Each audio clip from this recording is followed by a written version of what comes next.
Ladies and gentlemen, sports lovers, good morning. Welcome to the Coffee and Sports Morning Show on the Wide Wire Network. I'm with my two favorite fellas, Mo and Will. How we doing this morning, fellas? I'm doing great. How Doing good, about you, man. Will? Yeah, I'm ready to get it in. Ready to get it in. And Like, Will, I'm coming to you this morning, man. I'm coming to you first, man. We got big money being thrown out here on the table. The Niners have opened up that bag, man. And we got another signing, man. They signed Fred Warner, who now makes him the highest paid linebacker in the league again. Um, how you feel about these signings going on with these Niners, man? They just dropped the bag on Purdy, man. 265 million. Kittle got his money, 76.4 million. You got Warner, 63 million. IU got his money last year before the season started, 120 million. And Nick Bosa, what was that? 2 years ago, got his money, 170 million. Man, how you feel about them Niners right now dropping this bag?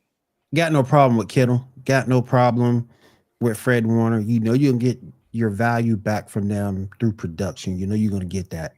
Um, Nick Bosa, despite how I feel about him personally, I would like to see him show up a little bit more to earn that money. On the defensive end. Um, Brock Purdy, again, I got issues with that. I don't think he was worth that money. True, he got what the market bear, but that doesn't mean that your productivity matches what the market bears you. So most of those signings I got no issue with, particularly Fred Warner and George Kittle. You know you're gonna get production on the field with those guys. Mo, talk to me about your team, brother. The Fred Warner signing to me is a smart signing. He's in the prime of his career. He's a terrific leader on and off the field. One of the better middle linebackers in football. He's just a natural playmaker. So I got no problem with that. Kittle earned his money. You're talking about one of the two best tight ends in football today.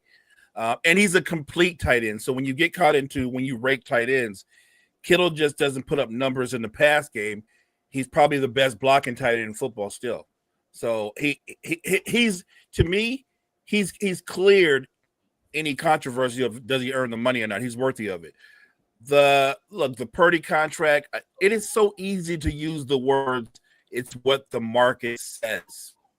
Mm-hmm. I'm a Brock Purdy fan. I've said that. I've gone on the record and said that. Do I think he's worth that type of money? I do not, because I feel like that kind of money is supposed to be reserved for quarterbacks who are top 5 or top 10 quarterbacks. My guess, if you did top 10 blind rankings right now, Brock Purdy would be just outside or maybe in top 15, but he's not a top 10 quarterback.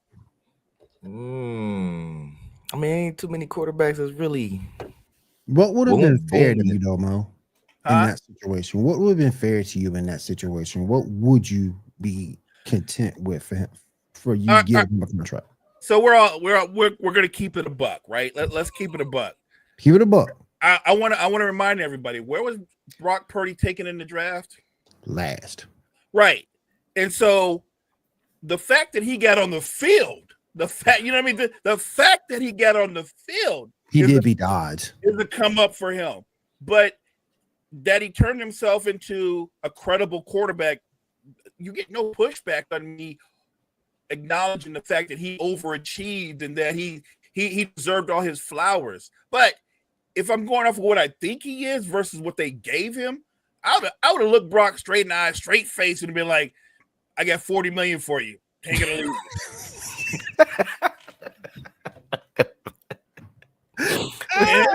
and I know him and his agent would have been like, $40 million? You know what Brock done? You know what the market says? And I would have been like, dude, $40 million is more you was going to ever make in your life. You know what I'm saying? Like, don't act like you was like, no, the plan was to be the last pick in the draft. That wasn't the plan. That was not your damn plan. Because when you're the last pick in the draft 9 times out of 10, you usually end up being a milkman or something like that. You don't end up being an actual football you player. going to work for UPS in that case. Right, Let me ask you this. Is this going to be the same pushback you have if Shador ended up doing the same thing? Start thriving with the Browns, man, when it's time for him to get paid? Well, no, because this is different. Because let's say Shador is as good or better than Purdy. If I'm Shador, I'm going to remember how everybody treated me on draft night, including the Browns. I'm going to look at the Browns when it's time to negotiate and go, y'all ass took Gabriel before you took me. You took him. Like, now you ain't getting a whole town discount. I want the whole bag. You ever heard of Gabriel before draft night, Mo? I don't think fans and friends and family heard of Gabriel before draft night. I don't know who he is. The only person I know for sure that knows who he is Cottrell, because Cottrell knows who everybody is in college football. Gene probably knew too, though. Maybe Gene too, but yeah, Gene probably knew. For sure, Cottrell never heard of him. Like when you watch college football, like at least in today's college football, because it was different before. You really watch the big name schools when they match up against each other, right? Your major, your top right. 25. Yeah. Right. My point is, I'm not watching in South Dakota play Yale. I don't care. South Dakota. No offense to Yale in South Dakota. I'm just nobody's watching that. I got something for y'all this morning. So this segment right here is: would you pay Purdy or a quarterback? Well, we looking at quarterbacks for the next 4 or 5 years for your franchise. So, are you willing to pay Purdy or another quarterback that I'm about to give you, Mo? I'm gonna start with you. Are you gonna go Purdy, or are you gonna pay Tua Tagovailoa? Oh, I'm going Purdy. That's an easy one to me. Look, I like some of the things that Tua does, but Tua's as good as he's ever going to be. The thing that Purdy has going for him is he could still get better. More importantly, with Tua, I'd always be concerned that one hard push, that dude out for like the next 15. Like he is literally Mr. Glass on a football field. I can't sign up for that. He's the NFL version of AD. Yeah, so you going Purdy too, Will? I'm going Purdy. That's an easy. I'm going Purdy. Going Purdy. Will, Purdy, Justin Fields. I'm gonna sound completely egregious when I say this, but I still like Justin Fields' talent. What's good, Key? I'm going Justin Fields. You going Justin Fields? Mm-hmm. Mo, who you going with? I'm going with Purdy. A lot of people like Justin Fields' title, but he ain't yet to do any damn thing. So you could like clearly if Brock Purdy and Justin Fields went to the combine, you're gonna be like, God damn, we got to get Justin Fields. I feel like, and I hope I'm wrong, I feel like Justin Fields is gonna be one of them guys that we're gonna go, what could have been. I hope I'm wrong. But look, just for the sake of at the quarterback position, Purdy's better than Justin Fields. My only issue with that, my only comeback to that is the fact that Justin Fields had how many offensive coordinators, how many head coaches in his head? Has he actually had an honest shot at developing to be a quarterback that he could be? Not that he is now, but what he could be. That's a fair thing to say. But what I'll say is when he was with Pittsburgh, and even though they had a winning record with him at the quarterback position, they could barely move the football. They barely could move the football. Like for a guy to be the athlete that he is, he doesn't throw the ball down the field. He doesn't push the ball down the field. He dinks and dunks. Maybe he can change from that. But when Russell Wilson, who's past his prime, is an upgrade, that's not good. That's not good. So, Mo, Purdy or 2020 Texans Deshaun Watson? That's not cool because 2020 Deshaun Watson was a ball player. I mean, until we found out about the massages. But so yeah, that's a conspiracy. Yeah. Cottrell, hey, Carmike, that's a conspiracy in its own right. Right, if we're gonna compare Brock Purdy to historical figures, you can that's Purdy versus right. Is it really historical? Because Purdy threw for 4,100 yards, Deshaun Watson threw for 4,100 yards, but he ain't been doing it since. So right, but I'm still trying to figure out who the hell leaked I still think the Texans leaked all that story. I still think they leaked it. Probably because he wanted to leave, but go ahead, Mo. All I'm saying is, yeah, I get it. In that comparison, in that time frame, I probably would go with that version of Deshaun Watson. But But we're living in now, and in now you wouldn't take Deshaun Watson over Joe Flacco. So so I'm gonna stay the course and still take Purdy. You take it Purdy. Will, who you go with? So far, you give me softballs. Purdy. I'm going with Purdy. Go Purdy. Will, are you going Case Keenum or Purdy? Purdy. Go with Purdy, man. Hell, Yo, Case Keenum down in the league. Y'all act like Case Keenum was a bum, man. Yeah, he do in the league. I don't think he's a bum.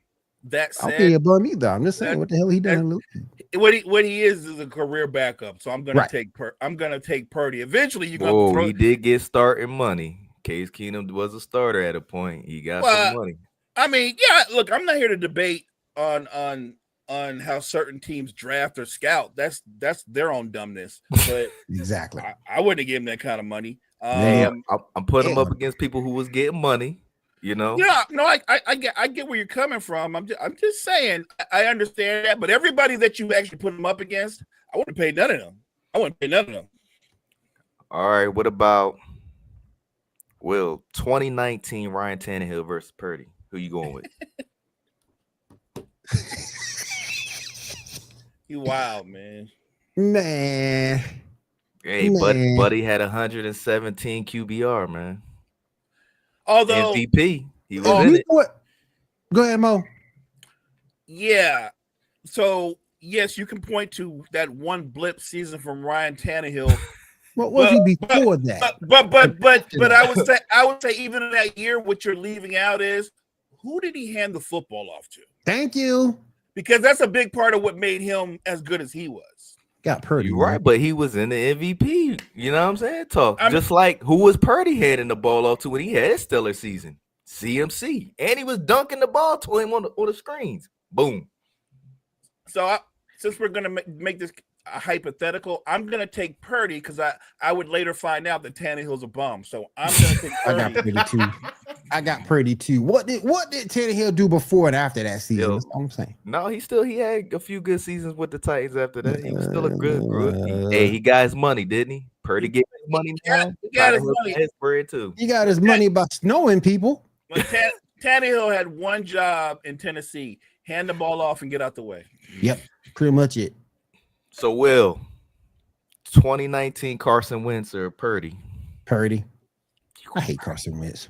Oh man, Mo, who you going with, Mo? I don't hate Carson Wentz, but I hate Carson Wentz. For that one season when he was, I think it was leading the league in terms of being a front runner for MVP that particular year when he was with the Eagles. Am I right? I think he was. He was. And he got his money that year. And he got money, but right. But I mean that's one of those kind of things. He got his money. He got hurt. See what I'm saying? Key on the right, man. Come on. I'm not taking Wentz because we have the hindsight to see what happened to the rest of his career. He became a bum too, so I'm gonna take Purdy. The last team he played for the Chiefs, and he hardly saw the field. Right. If you end up being a bum, I'm gonna always take Purdy over you. Now, you a bum. To be fair, could Purdy become a bum? He could be, but for sure but the point I'm making is for sure they became bums. I'm glad you said that, Mo. I'm glad you said that he could become a bum because we really about to see what's about to happen this season, man. He could. Especially with I don't know what's up with IU, man. He about to be a true one this season, but we'll see. Let's see. Kyler Murray, Purdy. You going Purdy over Kyler? Yep. Jesus. Which about you, Mo? You Purdy too, huh?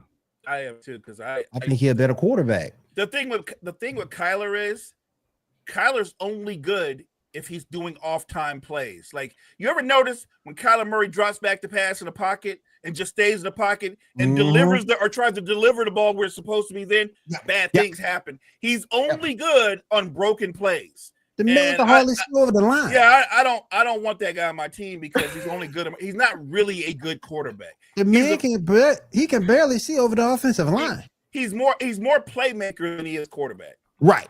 Sheesh. Mo, Nick Foles, Purdy. Oh, I'm taking Purdy.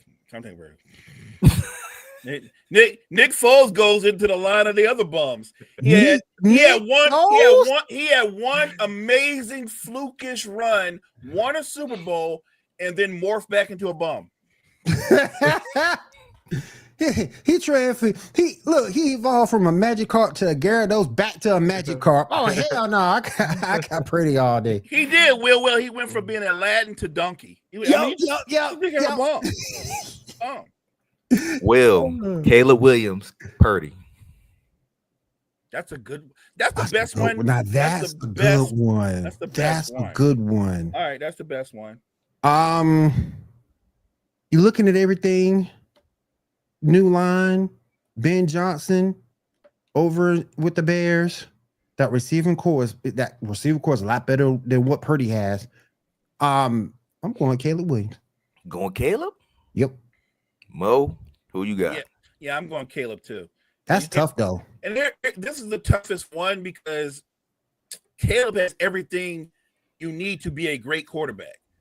But we don't know if he's going to be a great quarterback. What we do know is if he's not successful under Ben Johnson, he's never going to be successful. He's never going to be. Mm-hmm. Right. But so I'm gonna trust in Ben Johnson to coach him up and max out his skill set. I think the only thing the 49ers probably got better than the Bears right now is Christian McCaffrey comes back healthy. Yeah, I'll give him an edge in the running game. But other than that, I got the Bears. So Alex Smith, Purdy. Mo. Mr. Dink and Dunk. That's interesting. You know what? Alex Smith was a good quarterback, to be fair. He was balling, man. He was balling now for a minute. Oh, he balled with the Chiefs too. I mean, he was a good quarterback, but he was the master of dink and dunk. I think Alex Smith might be the prototype game manager. And I think Brock's actually more than a game manager. So I'll take Purdy. I'll take Purdy too. Taking Purdy too. Will, are you going Tony Romo, Purdy? Damn. That's a tough one. I'm going Purdy. Going Purdy? Yep. Mo? Romo's more talented. Romo has more of a wow factor, but he also doesn't take care of the football. I would take Purdy. Yeah. As much as he'll get you 4 touchdowns, he'll also get you 3 INTs. Yeah, I don't. Yeah, Romo never came up big when it mattered most. Yep. All right. Bryce Young, Purdy, Mo. That's disrespectful. I'm taking Purdy. I mean, Bryce Young has been so horrible his first couple of years. System, right, and everything you just said is a factual statement. He's in a bad system, but he's also been a bad quarterback in the bad system. It's not like he's in a bad system and he stood out despite the system. They've set him up for failure. I agree, but if we're just judging him off what we've seen, I have no reason to take Bryce Young over Purdy. You going Purdy too, Will? I'm going Purdy. Going Purdy. And I'm going to go with my last one. Will, are you going with prime Kirk Cousins or Purdy? Prime Kirk Cousins? You know what? I'm going to entertain you, Carmike. I'm going to entertain you. I'm going to go with Cousins just to entertain you. I'm going to go with Kirk Cousins just to entertain you. Hey, this is for the people, man. Mo, who you going with? I'm going with Purdy because prime Kirk Cousins, you know what he can never do? He can never take you to the Super Bowl. Never. Never, ever. He'll get to the playoffs. He got some money. You got his money for it. He got his money a couple of times. I think Kirk Cousins has the best agent in the NFL. The best agent in the NFL. He snowed the Falcons. All right, so I was seeing will the Steelers start out 0-6 from the beginning of their schedule? Mo, what you think? How they Steelers going to start this season? This is assuming, of course, that they stopped waiting for Aaron Rodgers, right? That he's not going to be. No, they ain't stopped waiting. They still waiting. They're still waiting on Rodgers. Guess who else waiting? The Saints was waiting too. The Saints ain't waiting for that, man. Stop that. Stop spreading that misinformation. Stop it. Hey, I said it up on the NFL news. Saints don't want that man. But go ahead, Mo. I think if they get Rodgers, which is weird to even say, he gives them a credible chance to be potentially a playoff team. But if they're going to go with the quarterbacks that are in their quarterback room, yeah, I can see them starting off 1-5 or 0-6. They're not going to be very good. They're not. This will be Mike Tomlin's last year as coach of the Steelers. Mm. Will, how you feel about the Steelers, man? How they gonna start the season? 0-6. But whether you got whether you got Rodgers or not, look, Aaron Rodgers is washed. He's washed. You got one good receiver in Dick Hay. You got I forgot Pat Frymouth. I'm sorry. So you got two good, you got two decent receivers there who can get the football to. Your running game gonna be suspect. Your defense gonna be overmatched most of the time. 0-6, 0-6 regardless of Rodgers or not. So here's their opponents, the 6 opponents. They got the Jets week 1, the Seahawks week 2. I think that's a winnable game. The Seahawks, I don't know about them, man. Patriots week 3, Vikings week 4, Browns, still Bengals. So those are their first 6 games. Yep. Those are not world beater teams, but here's the scary part if you're a Steelers fan. They could go 0-6 with those games. And if they go 0-6 with those games, they're gonna be that much worse on the back end when it gets better. If they, I mean, I would say for the Steelers that first 6, if they could be 2-5, like win 2 of those or 3 of those, that is a come up times 10. People are sleeping on the Jets. If they go 1-5 in that division, yep. It's over. Mike, you know what? I don't want to believe this, but if they go like that, Mike Tomlin might not make it out the season. And look, Carmike just said it, and Carmike just said you got 2 division games within there. Cleveland ain't gonna be no picnic, and you know the Bengals can. I think depends on whoever Cleveland quarterback is. That's all I'm gonna say with that. Because Cleveland, they talk about they might go ahead and go with Flacco. Baby hand. What was it? No, I think they said it was going. Baby Hands is leading right now. Kenny Pickett. Kenny Pickett. Yeah, I put some respect to that. Put some respect on that man's name, Carmike. Don't do that man like that, Baby Hands. Don't do that man like that. I think right now the Steelers matching up with the Browns, you're gonna get like a baseball score 5-3 or something. Yeah. It ain't gonna be pretty, man. So Will, Saquon Barkley is on the front cover of Madden 26, man, and Madden seems to have the plague of all plagues for players when it comes to them being on the front cover, man. How do you feel the season's going to turn out for Saquon and the Eagles? If anybody can beat the Madden curse, it would be Saquon. It would be him. And you got to hold weight to the Madden curse because we've seen it too many times come to fruition. Mm-hmm. But if anybody, CMC got dogged last year early. Mm-hmm.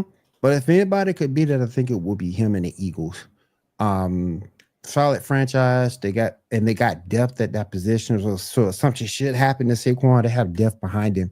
So I think the Eagles would be okay.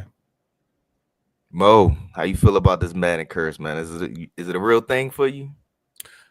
Look, I think those kind of things are coincidences or whatever, but I will say this: if you look at if you look at Saquon's career, well, Peyton Hill is dead, right? But if you look at Saquon's whole career, his whole career, for the most part, outside of being with the Eagles last year, has been a Madden curse. He always hurt. He stayed hurt. So just going by the law of averages, do I think Saquon Barkley is going to play 16, 17 games next year? No, he's not. Look, and this isn't me rooting for injury because I don't root for injury, but I'm just going to go. His injury history is very similar to C-Max. Yeah. And the law of averages tell me he's not going to have a 1,900 or 2,000 yard season because he's not going to be that fortunate injury-wise. He's probably going to be nicked up a little bit more. So if you're saying it's a Madden curse affecting to where he's a lesser version of himself, I still think Saquon, let's say he has a 1,500 yard season. That's still a great season. Fantastic season. Right. Still keep Philly in the hunt. I just don't think he's going to duplicate what he did last year. So I don't know if you can. That's the curse. Let's just say that the law of averages catch up to him, and instead of playing 16 games, Saquon plays 13 or 12. And like I say, if he gets hurt, they got depth behind that running back position, so they'll be all right. I mean, you know, the Mad Cur- I mean, come on, Mahomes and Brady was on the front cover, man. They had down years that year. I mean, Mahomes had an okay year. I don't think he won. He ain't doing this. I don't think he won a Super Bowl that year either. I think it was No, he didn't. 29, 18, 19, somewhere around there. I mean, but he didn't get hurt and miss the season. Wasn't that the year they played Tampa? He just stunk it up. Yeah. I think that was the year they played Tampa. So that's not a bad year. That's not a curse. No, I don't think that was the year. I think they played. Didn't they play the year before that? Because I know the Eagles won in 2019-ish. But here or there. But look, Mo, last year, look, your whole team went down. CMC was on the front cover last year. Ayuk went down. CMC went down. I ain't never picking him number one in fantasy no more. Hell no.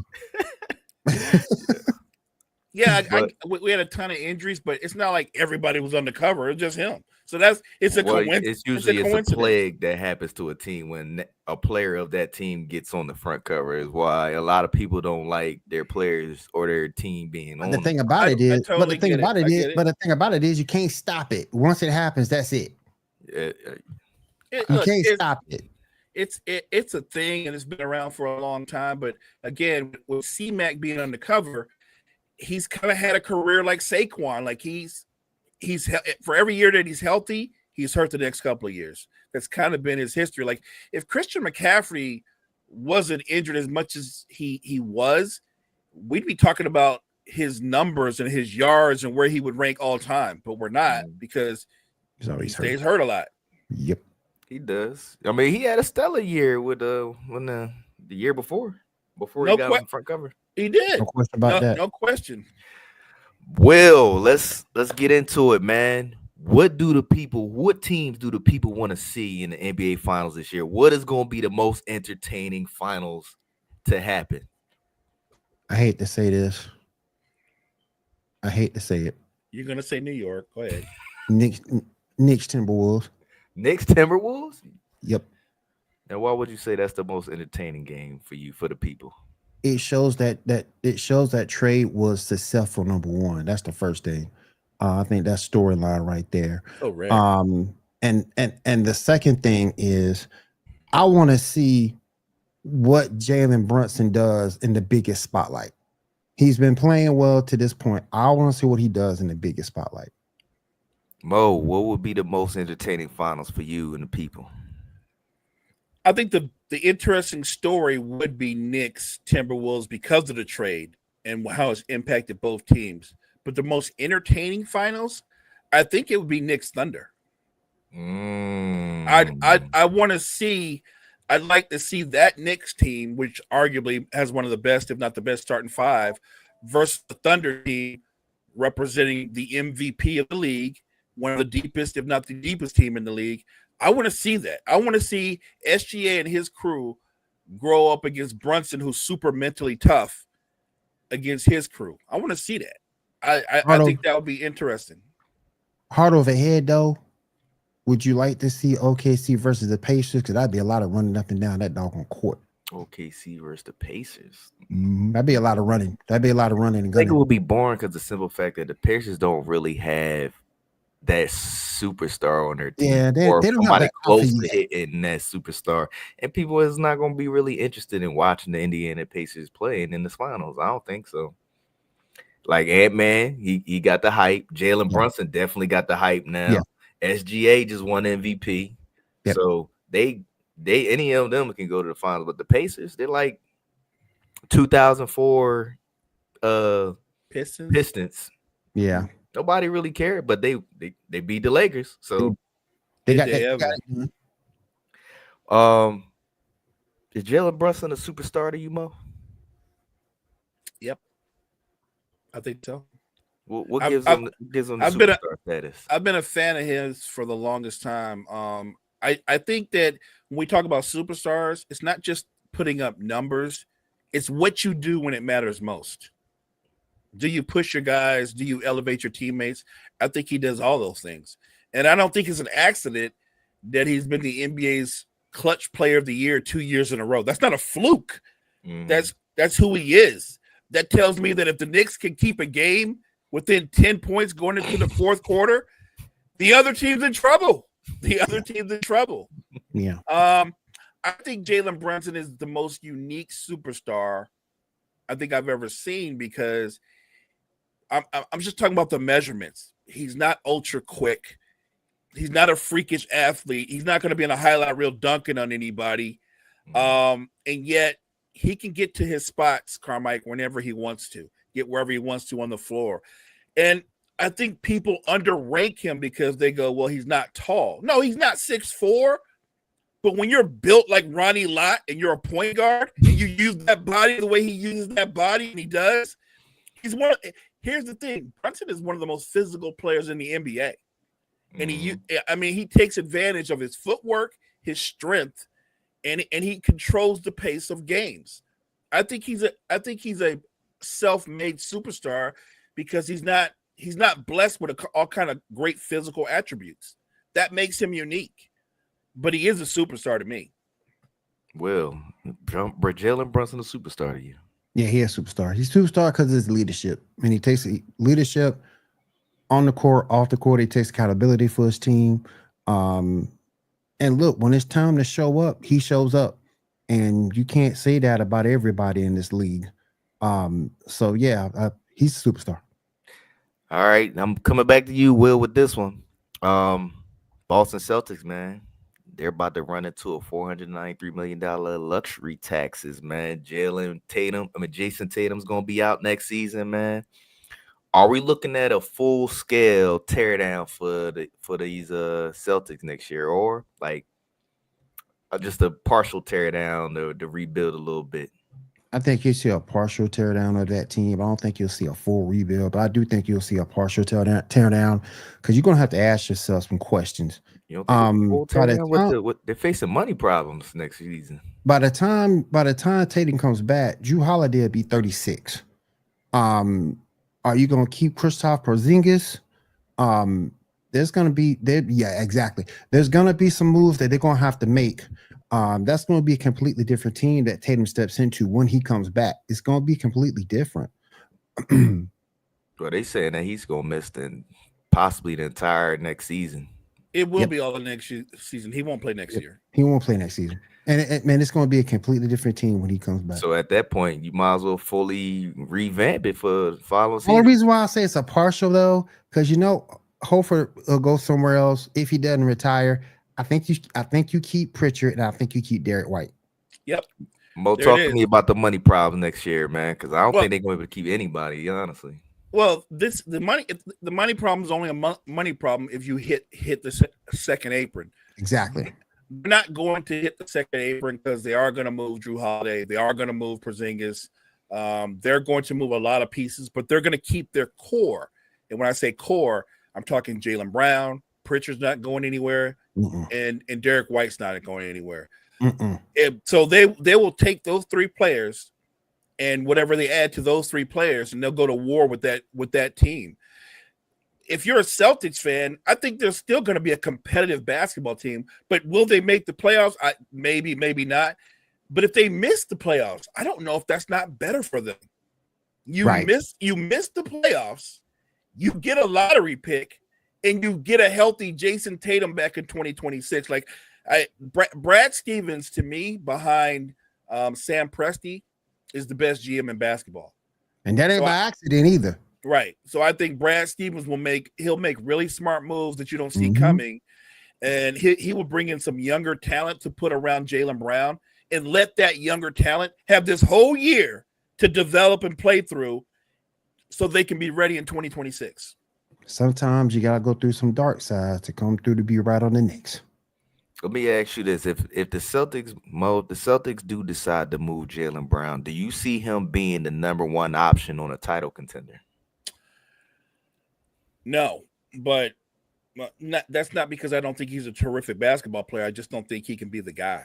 There's nothing. That's not a slap in the face. I just don't think he can be the guy. But he can definitely be a part of a team that wins a title somewhere else. But if he's the guy, y'all ain't winning no title. Will, talk to me about Jalen Brown. You think he could be the number one guy on the team? No, I don't think he has that number one mentality. I don't think he has that alpha mentality to be that person. Now, if he wants to go be a support piece, yeah, you can be a supporting cast character. That's fine. He'll do that as a number two or a number three. But to be an alpha, I don't think he's built like that. I would argue with that. He doesn't have. I don't think he has number one talent, but I absolutely think in his mind and Jalen Brown's mind, he's a number one. He a alpha. Look, Tatum's the better player, but Jalen Brown is more of an alpha than Jason Tatum is.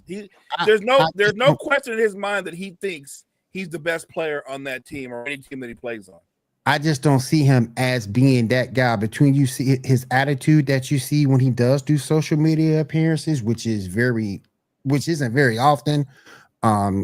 He's kind of offset type of dude. Kind of corny, kind of Kurt corny in a way. I just don't see alpha male within that. I don't. I mean, Kawhi's corny online. Ain't no alpha neither. Who? Kawhi ain't no alpha? No. Oh man, no. Really? Seriously, Will? I don't know about that one. The reason why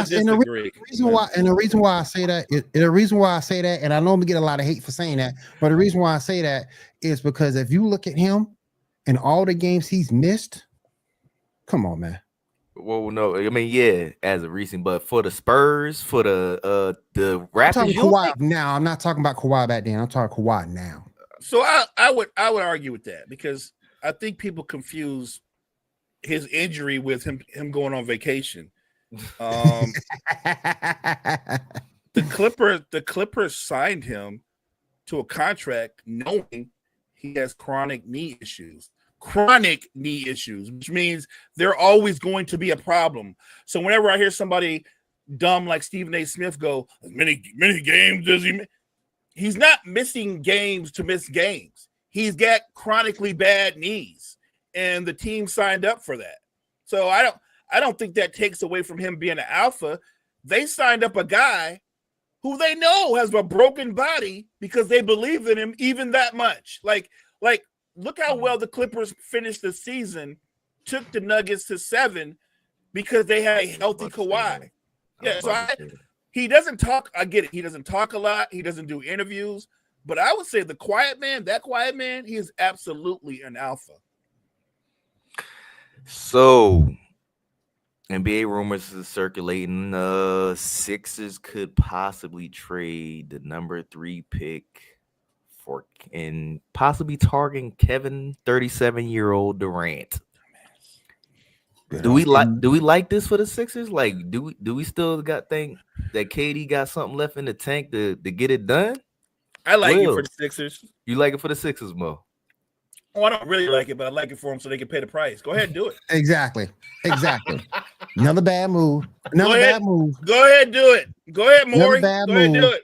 Go ahead and do it. It's another bad move. Now you got 3 questionable players on your roster. Yeah. I mean, you better off drafting Ace Bailey. So you like Ace Bailey better than the KD? Ace Bailey he proved that he can handle it in the league. I'm not saying Ace Bailey's better than Kevin Durant. I'm not saying that either. I just like the situation better. Right. And to Will's point, that's where I'm going. My problem is you just said it. Kevin Durant's 36 years old. Mm-hmm. And I would ask everybody in the chat and everybody out there listening, when was the last time Kevin Durant led a team on a deep playoff run? What was it? The Suns with CP3? No, I said a deep playoff run. He wasn't on the Suns with CP3. The last time Kevin Durant led a team on a deep playoff run, he played for the Warriors. Yep. That was a long time ago, and he's that much older now. When you get older, you don't get better. You need more help. He's 36, 37. What do the Sixers think a 37-year-old Kevin Durant is going to do with a Joel Embiid, who I think what is Embiid? He's 30, 31, but his body says he's 41. What are you going to do with that combination? Even on an off year with the Celtics out of the picture, the Sixers aren't winning anything. Why would you blow a number 3 pick on that guy? Like, if I'm going to blow a number 3 pick, I'd rather blow it on a young player who's an established talent that I know can play, right? Versus a guy that's near the end of his career. Like that doesn't make sense at all. And by the way, Durant being as super sensitive as he is, the last city he wants to play in is Philly. Exactly. Don't want to play in Philly. You definitely don't want to play with the Knicks. Hell I mean, no. you kind of want to do who can score a bucket, right? We don't know if Ace Bailey can do that for the Sixers. They already got Maxey, who's going to be clearly probably the leader of the Sixers because Embiid ain't never on the court no more. So it's going to be Maxey, Embiid, Paul George, and McCain. You can mix KD in there. You can get a bucket. He's playing off ball. Like KD he will play off ball. But anyway, man. I say do it, Daryl Morey. Do it. Go do it, Morey. Go on, do it. It's a great idea. Do it. Give us something to talk about. Go on, do it, cuz. Now, let me ask you this, Mo. Do you, in the draft, we all know that the Brooklyn Nets have 4 first-round picks. Do you see them trading any of them picks away, or anybody trying to make some moves for this? Maybe Boston or maybe the Bucks? I don't think they're going to use all those picks. So do I think they're going to trade a couple of them? Maybe. Yeah, I do. Because Brooklyn has some nice pieces on its roster, but what they don't have is they don't have anybody that you could recognize as the guy, as their franchise player that you build around. And where they're picking, I don't know if they're going to get the guy there either. I think Brooklyn might move those picks to get an established star, which is smart. Their first round pick in this year's draft is at pick 8. Right. You can move a few of those and go up. Go up higher. You could. But I guess what I'm saying is, let's say they move up. How many franchise players do we think are in this draft? That's a good point. Because I think there's one. I think there's one. A good point. Just one. There's one, and I'm not even 100% sure he is, but he's at least the one that people perceive to be. They perceive him as to be a transcendent player. I hate when people use that word ahead of time before guys played one game in the NBA. I hope, I'm always saying this, I hope Cooper Flag is everything people say he is, but franchise player is a hell of a thing to live up to. Do you see another franchise player in this draft? Am I missing out? No, you ain't missing out. Other than Flag, I don't see nobody. Because Dylan Harper, I think he's going to be nice, but no. Right. I think there's some nice players. Walter Clayton can come in and do something. Do what? Yo, he was an outstanding shooter in college, man. Like he was clutch too, man, for Florida. You don't see him coming in, especially being how soft this league is, and you gotta let shooters shoot. I think when I go back and I look at everything, I think there's some nice players in this draft that can help round out your roster, but I don't see anybody who's gonna be quote unquote that guy other than Cooper Flag. No, I like Clayton. I'm with Carmike, I think, because the value of shooting in today's NBA, but I like him playing alongside players that can highlight his skill set. I don't like him as being the man, if that's what you're saying. Like, he needs to go to a situation where he's not the man. Hey, Trae Young came in and he was the man, and now he's declining from being the man. But he came in hot, didn't he? I mean, but Trae Young, they have different skill sets. Trae Young is much quicker. Oh yeah, better athlete than Clayton. It's totally different. Yeah, and look, Trae Young's one of those guys. He gonna be able to put up buckets all the time. He's gonna put up buckets next year. What I would ask people is, we know Trae Young can put up buckets and he can put up numbers. Can you win a title if Trae Young is your best player? I believe the answer to that is no. No. Yep. I agree. What about Dylan Harper? You don't think he can come in and change a franchise a little bit? As the franchise player, or as a piece? As a franchise player. Yeah, he can put you back in the lottery. Look, and maybe I got him a little too high. I got him going number 2 to the Spurs.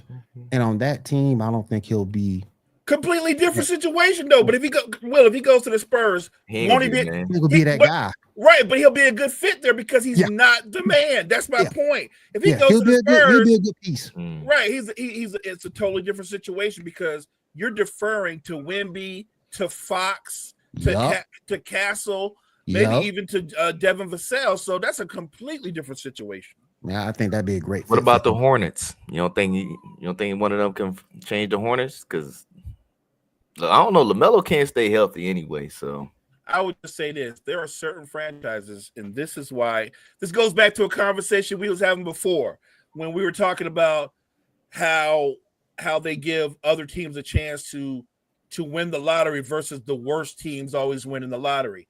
I push back on the fact that every time we see the worst teams win the lottery, more times than not, all they do is destroy that pick. They kill them. They kill that pick. They break their soul in half, and they never become a good player. I don't want a great player to go to the Hornets. They're just going to destroy it. They'll find a way to ruin it. Yeah.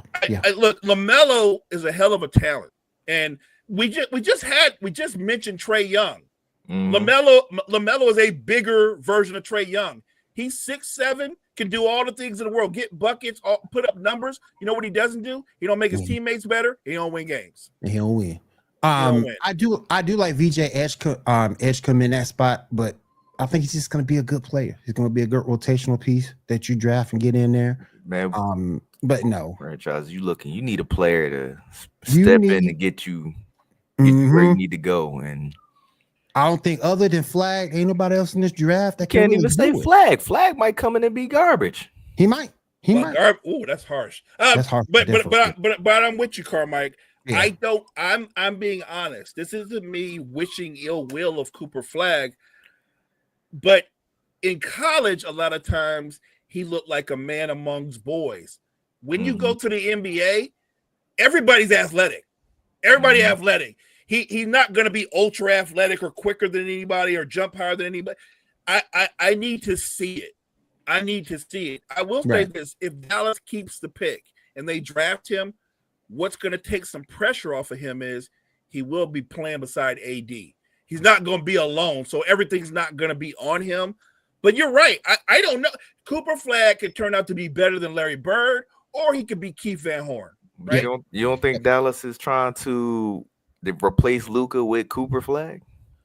Because I think Dallas don't have a good basketball system to me. They're hey, here Luka, go do your thing. Hey, here Cooper, go do your thing. Like I would say that I don't think him Luka have their skill sets are completely different. Here's the funny thing. What's the first thing they say about Cooper Flag? Because I heard Nico Harrison say it. I've heard other people say it. They go, well, you know what he is? He's a two-way player. He plays both. So that's always a shot at Luka, right? He's a two-way player. He plays on both.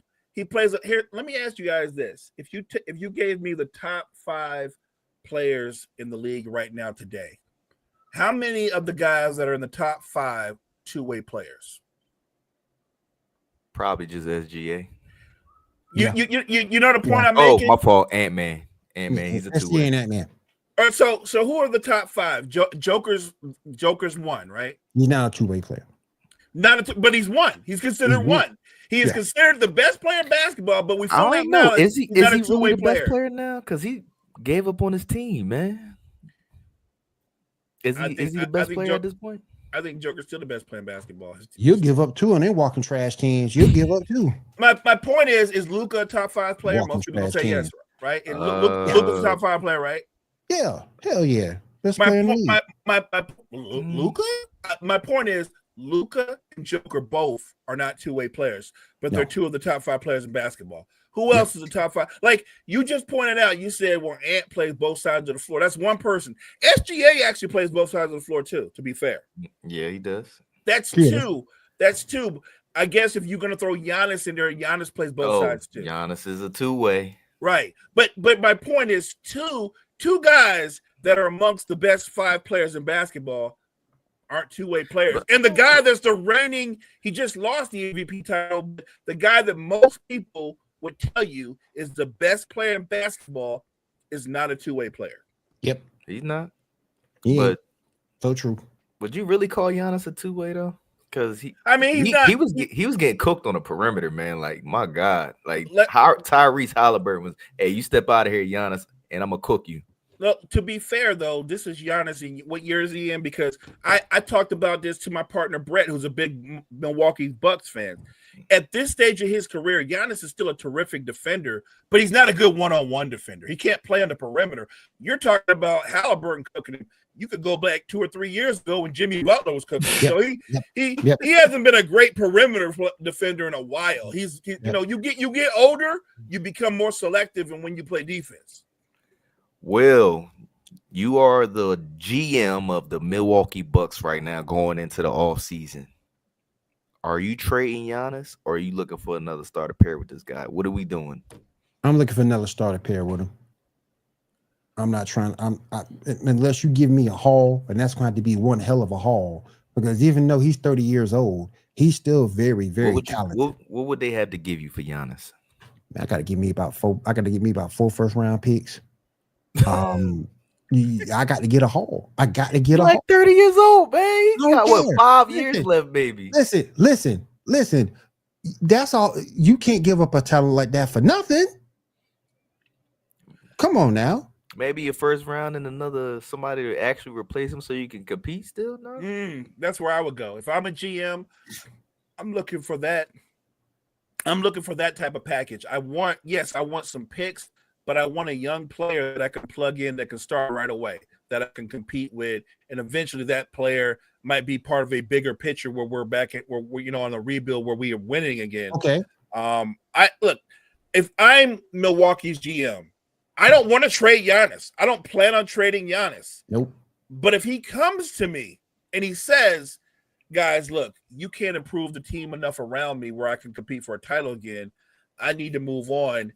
What are we going to do? And if he comes to me and asks that, then I'm going to make a trade happen. I'm going to ask him, matter of fact, you want out? What 3 places? I'm sure you've got places in mind. Tell me where you want to go. And when he gives me that list, and I'm sure it's a short list, I'm going to call those teams up and try to make. And the thing is, what you have to keep in mind, Bucks management wants to be loyal to Giannis for all he's done for them. But they also have to get the best deal because it's about their future too, right? Yeah. I can't just go, you want to go play with Steph and Draymond and Jimmy and stuff? That's cool. Except Golden State don't have shit we want. Nope. They don't have nothing we want. Nope. I can't send you there in good faith because that deal would kill us. We don't have nothing with Golden State. That's why I said picks. Because it's gonna be hard. It's gonna be hard. You trying to go somewhere? Tell me you trying to go to Oklahoma City. They got 1,000 picks. Tell me you trying to go to the Spurs where they got the second pick and they got young pieces. That's a deal that I can make. Look, if Oklahoma City wins the title, they're no longer even in the conversation for Giannis, right? You're not going to win a title and then go, J-Dub, it's over. Right. No, they're going to bring the team back. Right.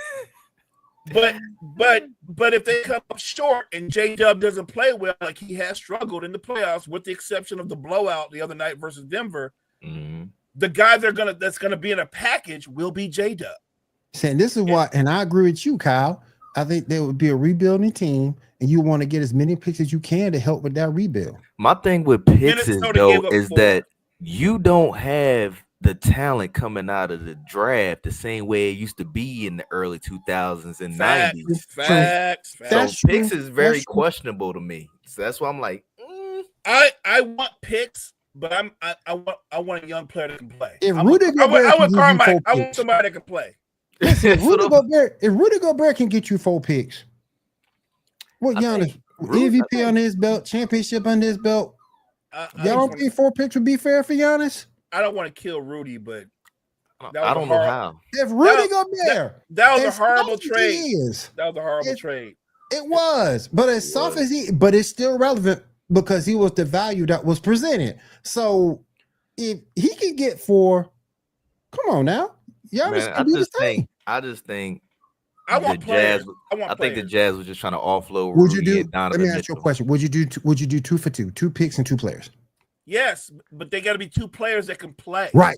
Got to be 2 players that can play and fit a need. So hypothetically, let's say hypothetically, they go to Oklahoma City and they go, look, Giannis said you're one of the teams he's interested in playing with.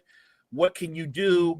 And they're going to say, well, they're going to offer something weird. Like you can have Wiggins and Case and Wallace, and we'll throw in. And would they give up Chet? Yes, they would. Yeah, they would give up Chet. I'll give up Chet. Hell yeah. I would say this: if I'm Milwaukee, I'm looking for a combination. I want J-Dub and iHeart, or I want Chet, and I want Chet, Case and Wallace, Wiggins, and some picks. Yeah. What do y'all think the future gonna hold for Chet, man? Like, you think he's gonna be something at some point? He run like a wounded deer. He run like a wounded deer. I swear he does. You say that, but I'm gonna say this. I think Chet's a better basketball player than Porzingis will ever be. I'll give you that. And he has something Porzingis didn't have. Like Chet can actually put the ball on the floor and break people down off the dribble. Porzingis don't have a handle. No. And Chet will always be in the conversation for DPOY. So I need Chet to gain some weight, though. I'm not saying Chet's going to score 30 points a game, but what if I told you over the next 10 years, Chet could average 24 points a game, 13 rebounds, and 3 blocks? I'm taking that. If you get the opportunity, y'all making fun of the boy, but looking in hindsight, if he wouldn't stop, if he wasn't getting injured so much, when Porzingis stepped into the Knicks, he was a dog. Correction. When Porzingis stepped into the Knicks, no one had ever heard of him. No. Do you remember draft night when they said that name and you could hear all the Knicks fans booing? Who? And they all booed, and the expectations were super low because nobody knew what he was. So then he had that blip rookie year where he was really good, and Durant let out his mouth. He's a unicorn, which doesn't make sense because Durant's a unicorn.